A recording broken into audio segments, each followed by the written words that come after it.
Class 12th, good morning all of you. Hope you are safe and at your home and following the precautions for COVID-19. So I have decided to prepare a video in chapter ray optics. Few topics has been deleted which you studied in class 10, like blue color of sky, reddish color of sun while rising and sunset.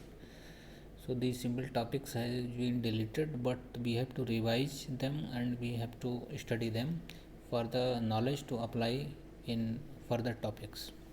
तो इनको हमें revise कर लेना है, ठीक है, क्योंकि ये टॉपिक अगर हमें पता नहीं होंगे तो आगे हम कुछ कर नहीं पाएंगे. जैसे मिरर फार्मूला अगर नहीं पता है या लेंस फार्मूला नहीं पता है तो आगे हम टॉपिक को सही से समझ नहीं पाएंगे. तो इसलिए इनको रिकॉल किया जा रहा है. रिकॉल का मतलब सही से याद कर लिया जा रहा है.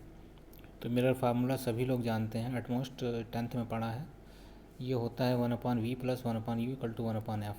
ठीक है. f is the focal length, v is the image distance और u is the object distance. सभी डिस्टेंसेस जो हैं उसके पोल से मेजर की जाती हैं. जैसे ये मिरर है, ये कोटिंग है, उसका प्रिंसिपल एक्सिस है, ये पोल है, तो पोल से मेजर की जाती हैं. उसके बाद यहाँ पर एक नया टर्म डिफाइन किया गया है, मैग्नीफिकेशन, लीनियर मैग्नीफिकेशन. जैसे इमेज बनता है, जैसे ये ऑब्जेक्ट है और ये ऐसे करके यहाँ से लाइट रे आई और इसके फोकस से गुजर गई ऐसे, और यहाँ कहीं सपोज इमेज बनता है तो ऑब्जेक्ट की हाइट h1 लिखते हैं और जो इमेज की हाइट है वो h2 लिखते हैं. ठीक है. तो मैग्नीफिकेशन = h2/h1. तो इसको भी सिंप्लीफाई कर दिया गया है.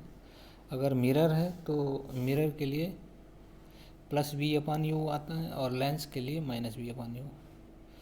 मिरर के लिए हम -v/u, लेंस के लिए v/u. तो ये जैसे कॉनकेव मिरर है उसके लिए -v/u. मिरर का m से याद रखिए -v/u. तो मिरर के लिए -v/u, लेंस के लिए v/u. तो लेंस चाहे कॉनकेव हो चाहे कॉन्वेक्स हो, दोनों. वैसे ही मिरर चाहे कॉनकेव हो चाहे कॉन्वेक्स हो, मिरर के लिए -v/u. Linear magnification m = height of image upon height of object.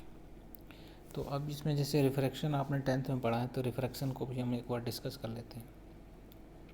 Phenomena of change in path of light. ठीक है. It passes obliquely from one transparent medium to another is called refraction. जैसे ये ऐसे है, ये इधर माना कि कुछ वाटर है या ग्लास है, इधर सपोज एयर है. ठीक है. तो ये नॉर्मल हो गया. अब ऐसे किसी एंगल पे ये लाइट रे आ रही है तो ये यहाँ सीधे नहीं जाएगी, ये सीधे नहीं जाएगी. अगर यहाँ कोई मीडियम है, जैसे ग्लास है, ठीक है, तो ये ग्लास डेंसर मीडियम हो गया और ये रेयर मीडियम सपोज हो गया, एयर हो गई.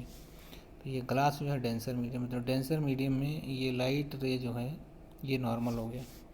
तो ये सीधे ना जाके नॉर्मल की ओर थोड़ी बेंड हो जाएगी, ऐसे इधर से जाएगी. ठीक है. ये इधर से नहीं जाएगी. क्लियर. तो क्या होगा, ये वाला जो एंगल है वो छोटा हो जाएगा और ये बड़ा हो जाएगा.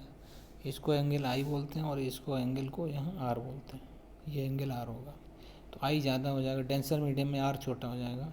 आर को हम एंगल ऑफ रिफ्रैक्शन बोलेंगे, आई को एंगल ऑफ इंसिडेंस बोलेंगे. उसके बाद इसमें कुछ फार्मूले भी हैं. ये इस तरीके से ये सब यहाँ दिखाया गया है.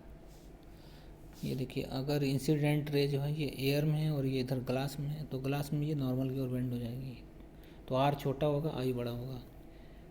ऐसे ही अब अगर ग्लास से एयर में आती है, इस वाले में देखिए, तो एयर में क्या होगा, ये नॉर्मल से थोड़ी दूर हट जाएगी.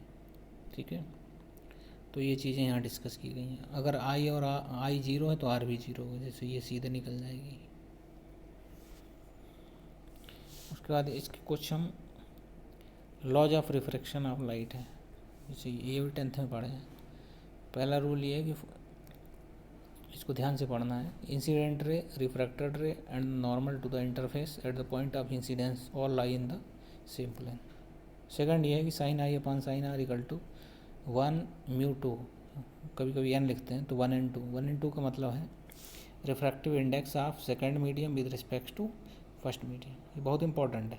ठीक है. 1/2 का मतलब है refractive index of second medium with respect to first medium. Second medium कौन सा है? ये यहाँ ये सेकंड मीडियम है, ये फर्स्ट मीडियम, यहाँ ये सेकंड है, ये फर्स्ट है। सेकंड मतलब जिसमें जा रही है, फर्स्ट मतलब जहाँ से आ रही है। रिफ्रैक्टिव इंडेक्स कैसे डिफाइन किया गया देखिए, speed of light in vacuum upon speed of light in medium. तो वैक्यूम में स्पीड ऑफ लाइट c होती है, मीडियम में v लिखते हैं, और रिफ्रैक्टिव इंडेक्स को म्यू या n से डिफाइन करते हैं। ठीक है, तो mu equal to c upon v। अब c equal to frequency into wavelength होता है, c equal to frequency into wavelength होता है। तो यहाँ देखिए frequency into wavelength, frequency into wavelength, तो वैक्यूम और मीडियम, तो wavelength in vacuum upon wavelength in medium, ये फार्मूला याद कर लीजिए।